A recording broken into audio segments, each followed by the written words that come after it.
جی بسم اللہ الرحمن الرحیم. آپ سب دوستوں کا تشریف آوری کا بہت بہت شکریہ. سب سے پہلے میں ایک چھوٹی سی بات کروں گا، پھر آپ کے ساتھ عباس صاحب، صداقت عباس صاحب جو ہمارے معزز ممبر پارلیمنٹ ہیں وہ آپ سے بات کریں گے. آج آپ سے شیئر یہ کرنا ہے کہ پرائم منسٹر آج 3 میجر منصوبوں کے افتتاح کرنے جا رہے ہیں پشاور میں. وہ لوگ جو پوچھتے تھے کہ وہ کہاں ہیں جو گھر بن رہے ہیں غریبوں کے لیے، اور وہ جو پرائم منسٹر نے اور حکومت نے وعدہ کیا تھا، میں اللہ کا شکر ہے، اللہ کا لاکھ لاکھ شکر ہے، اور ہمارے پیارے نبی محمد مصطفیٰ صلی اللہ علیہ وآلہ وسلم کی خاص رحمت ہے. ہم یہ کہتے ہیں ہم اس قابل نہیں ہیں، ان کی رحمت ہے کہ ہر ہفتے میں آپ کے ساتھ کوئی نہ کوئی منصوبہ جہاں پر اپارٹمنٹ یا گھر بننے شروع ہو گئے ہیں یا کمپلیٹ ہو گئے ہیں، میں اس کی انفارمیشن آپ کے سامنے رکھ پا رہا ہوں.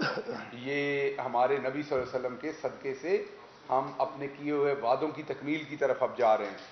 تو آج پرائم منسٹر جو ہیں وہ پہلے مرحلے میں، اور بھی وہاں پر بہت سارے گھر بنیں گے، لیکن پہلے مرحلے میں 1320 گھر جو نیا پاکستان ہاؤسنگ سوسائٹی کے ہاؤسنگ اتھارٹی کے انڈر 1320 گھر ہیں، ان کے مالکانہ حقوق لوگوں کو ملنے ہیں.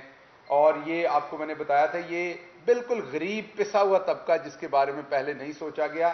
اس سے پہلے جنیجو صاحب نے سوچا تھا بالکل، لیکن وہ پروجیکٹ فیل ہو گیا تھا، چل نہیں سکا تھا. ان کی نیت تو ظاہری بات ہے بہت اچھی تھی، لیکن سسٹمز اس ٹائم نہیں بنے ہوئے تھے، وہ بھلے مارٹگیج ہو دوسری چیزیں، تو وہ چل نہیں سکا تھا.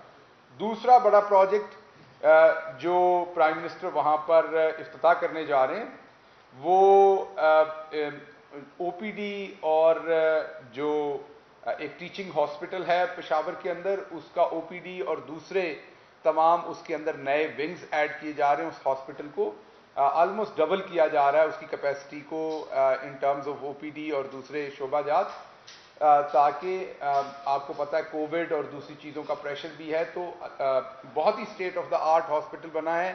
آپ کو میں اس کی تصویریں ابھی شیئر کرتا ہوں پریس کانفرنس کے بعد، تاکہ آپ فائل کر سکیں ان تصویروں کو اور ڈیٹیلز. اور یہ جو تینوں پروجیکٹس ہیں ان کی ڈیٹیلز میں آپ کو ابھی دوں گا پریس کانفرنس کے بعد، ان کی تمام ڈیٹیلز. آج میں چاہتا ہوں پوری ڈیٹیل میں عباس صاحب بات کریں، اس لیے میں شارٹ رکھ رہا ہوں اس بات کو. تیسرا جو اہم منصوبہ پرائم منسٹر آج جس کا افتتاح کرنے جا رہے ہیں پشاور میں، وہ منصوبہ ہے وائڈننگ جو روڈ ہے چترال سے شندور. یہ 153 کلومیٹر کی روڈ ہے. یہ ہمیں سی پیک میں بھی سرو کرے گی. یہ بہت ہی اسٹریٹجک امپورٹنس کی یہ روڈ ہے. یہ 153 کلومیٹر 153 کلومیٹر کی روڈ ہے جو چترال شندور روڈ جسے ہم کہتے ہیں. اور اسی طریقے سے ری ہیب کا پروجیکٹ ہے پشاور اور ڈیرہ آدم خیل کا. یہ اللہ کا شکر ہے کہ کل ہی میری مراد سعید صاحب سے بات ہوئی تھی، ان کی خصوصی توجہ کی وجہ سے یہ پروجیکٹ اگلے چند مہینوں میں ختم ہو جائے گا، بیکاز یہ پچھلے کئی مہینے سے اس پہ کام ہو رہا ہے، اور اس پہ اب جو آخری لیئر ہوتی ہے روڈ کے اوپر وہ پڑ رہی ہے. اور یہ ہم نے تیز ترین کام کیا ہے اس روڈ کے اوپر، کیونکہ شہریوں کو بہت تکلیف تھی. تو یہ چند ہی مہینوں میں یہ روڈ 35 کلومیٹر لمبا روڈ تھا، اور بہت ہی امپورٹنٹ نوعیت کا یہ بھی روڈ تھا، کیونکہ اس کی بھی بڑی اسٹریٹجک امپورٹنس ہے. اور اس کے اوپر اب آخری لیئر جو ہے وہ پڑ رہی ہے، اور اگلے چند مہینے میں انشاءاللہ یہ لوگ اس کو استعمال کر سکیں گے.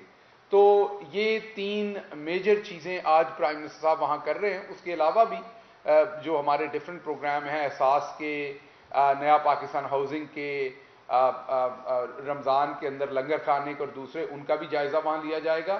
اور صوبائی جو معاملات ہیں ہماری گورنمنٹ کے پی کے ان کے بھی. اب میں دعوت دیتا ہوں صداقت علی عباسی صاحب کو. ایک اہم موضوع کے اوپر وہ آپ سے بات کرنا چاہتے ہیں.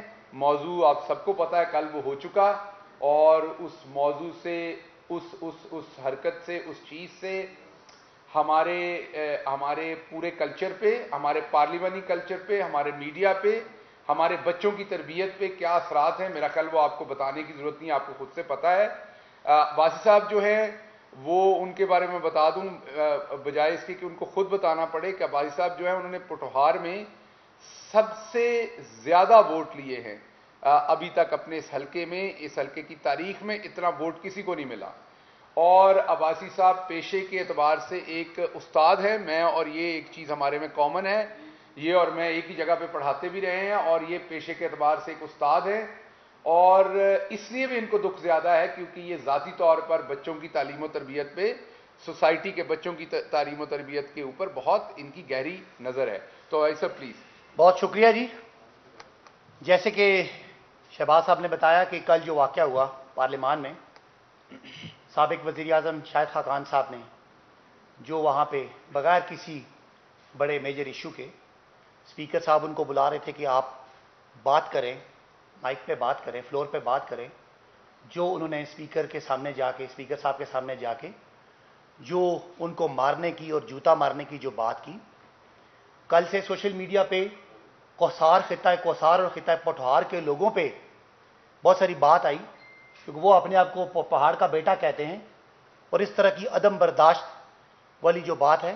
تو میں خطہ پٹھوار اور کوثار کی طرف سے, جیسے شہباز صاحب نے بتایا کہ اس پوری بیلٹ میں سب سے زیادہ ووٹ مجھے پڑا اور تاریخ میں اتنا کسی کو ووٹ نہیں پڑا, تو ان کی طرف سے جو ان سب کی دل آزاری ہوئی ہے اس سارے واقعے سے, اس حوالے سے میں رسپانس دینے آیا ہوں. پورے پٹھوار اور کوثار کی طرف سے ہم سمجھتے ہیں کہ یہ اسپیکر صاحب کے سامنے جا کے ان کو مارنے کی بات کرنا بالکل غیر سیاسی, غیر جمہوری اور غیر اخلاقی حرکت تھی. ہم سمجھتے ہیں کہ یہ اس طرح کی حرکات کوئی عام آدمی بھی کرے, اس کو میڈیا کو, پولیٹیکل پارٹیز کو, انٹیلیجنشیا کو, دانشوروں کو, اینکرز کو بری طرح اس کو ڈسکریج کرنا چاہیے, کیونکہ یہ معاشرے میں ایک تشدد کو پروموٹ کرتا ہے.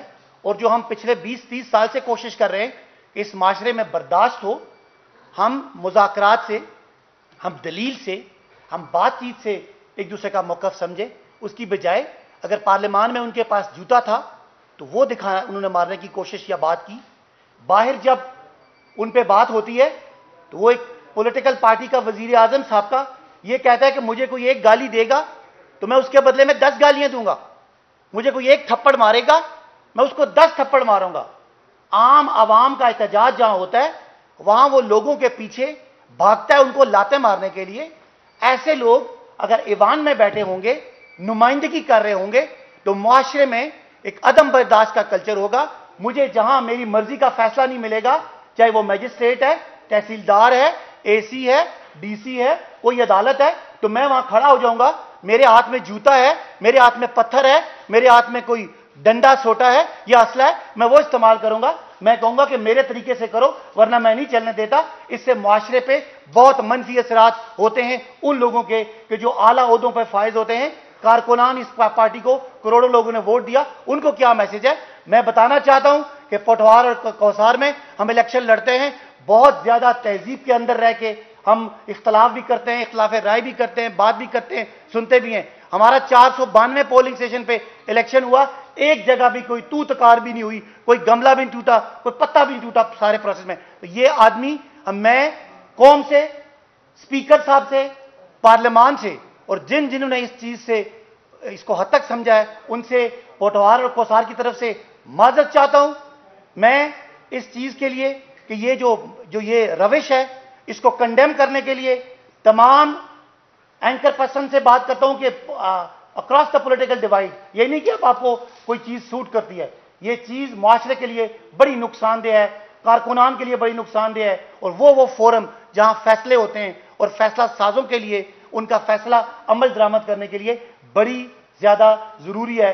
اور جو آج ہم دیکھتے ہیں کہ معاشرے میں جب آپ کی بات نہ مانی جائے, لوگ راستے روکتے ہیں, لوگ پتھر مارتے ہیں, لوگ موٹر سائیکل جلاتے ہیں, لوگ تھانوں پہ حملے کرتے ہیں. اس کے پیچھے کوئی وجہ ہے, اور وجہ ایسے ہی لوگ ہیں جو اس معاشرے کو ایک تشدد کی طرف لے جانا چاہتے ہیں. میں مطالبہ کرتا ہوں شاہد خاقان عباسی سے کہ کسی فورم آنے سے پہلے اسپیکر صاحب سے معافی مانگیں, پارلیمان سے, جو پارلیمان اس جمہوریت کا, جمہوری نظام کا ممبر اور محراب ہے, اور اسپیکر اس پورے قوم کی سیاست کا, جمہوریت کا اور جمہوری اداروں کا ایک امام ہے. اس کو اس طرح دھمکی دینے سے جو ایک اداروں کی تضحیک ہوئی ہے,